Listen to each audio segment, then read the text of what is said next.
Well, welcome to the 14th Annual Games for Change Festival. Woohoo, we're here. It is time for the 2017 Games for I'm Change Susanna Festival Pollack, to begin. president of Games for Change, and I am so excited to be standing in front of you and to tell you about the next 3 days ahead. We have an absolutely incredible program for you.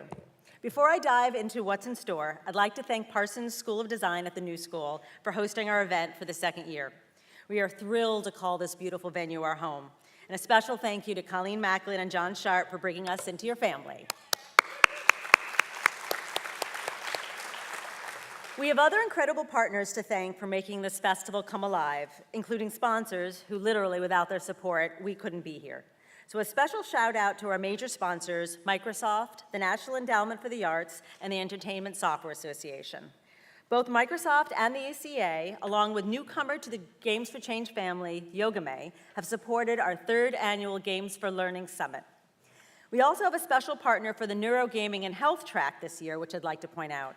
Thanks to the Engaged Learning Network, we have 30 neuroscientists joining us at the festival this year to share with us their exciting research and collaborations with game designers through a National Science Foundation grant. Please check out their work and their talks through speed networking and at their poster session, which takes place tomorrow afternoon. For our 3rd track, focusing on civic and social issues, American University's Game Lab has offered support for a special salon and mini talk session, which brings together creators and projects across a variety of impact areas. As you can tell, just by some of the partners I mentioned, Games for Change has an incredibly broad and diverse community, which is one of the things I am most proud of, and one of the things that makes the Games for Change Festival so unique. Over the next 3 days, you will hear from game designers and publishers, from small indies to large studios, researchers and assessment experts, NGOs and not-for-profits, government agencies from both the local and federal level, as well as high school teachers and PhD students, not to mention voiceover actresses from one of the most popular games in the world. What brings all these people together is the belief that games can be used for social good, that games as a tool can help make our world a better place. Our creators have worked hard to find great ideas and projects that will excite and inspire you. I'm proud to say that 50% of our speakers are women and that we have the largest amount of diversity represented on stage than ever before. Very cool for that.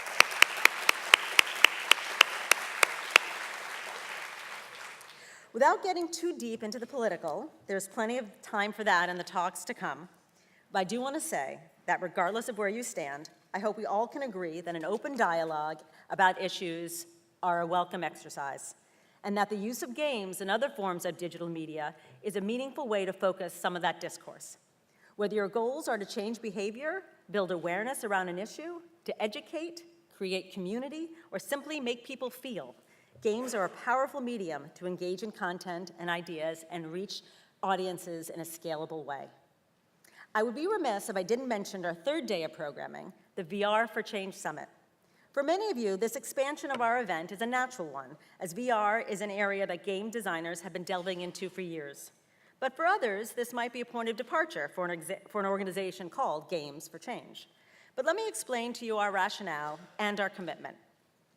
As VR and other forms of new realities have emerged as viable platforms for offering meaningful experiences, the team at Games for Change saw an opportunity to help support a community of diverse stakeholders.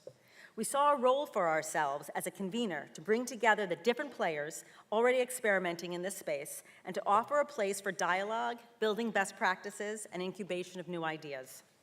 Very much in the spirit we have helped grow the Games for Good sector over the last 14 years. I hope for those of you who stay through to Wednesday that you will be excited about what you see. Regardless of whether you're here for 1, 2, or 3 days, I urge you to engage with what is presented to you, to build upon what you hear, and be inspired about what is possible. Please try to meet new people, talk about some of your ideas, explore collaborations. This is what I think Games for Change is all about.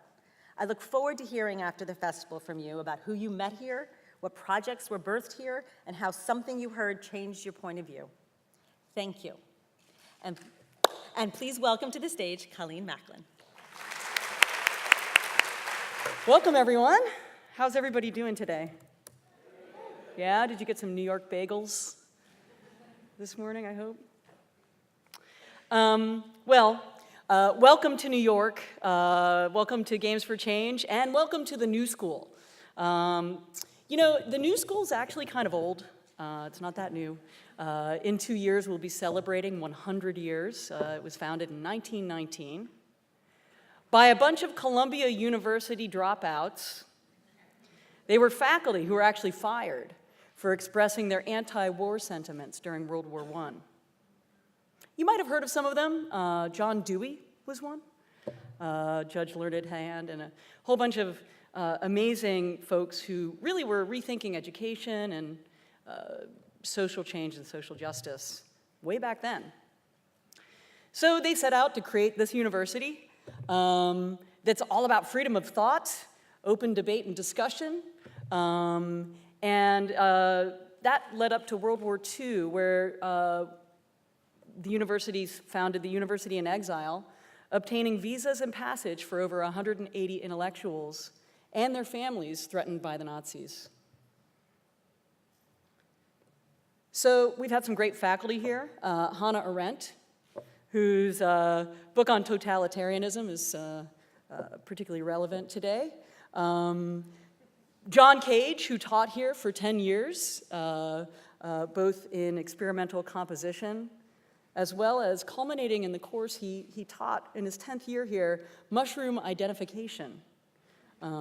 Just gives you an idea of the range of classes that you could take here at the New School. Alumni include folks like Eleanor Roosevelt, James Baldwin, Bradley Cooper, Will Wright even took a robotics class here in the 1980s. I'm going to be celebrating 23 years teaching here at the New School. That makes me about 87 years old. And I started teaching here. I answered an ad in the Village Voice for computer-savvy folks to be teaching assistants in the classroom. So I'm kind of like that quintessential story of moving up from the mailroom to tenured professorship. And I've seen the school change a lot over the years. It's grown, it's added new buildings, including this one, which is LEED certified and green. I think that also means that it involves less waste, in particular, the waste of that area between your knee and the back of the seat in front of you. We really try to cut waste out of this building entirely. Sorry, anyone over 5'6".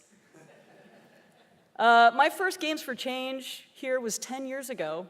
It was here at the New School, and I moderated a panel called Virtual World, Real Change, which focused not on VR, but Second Life.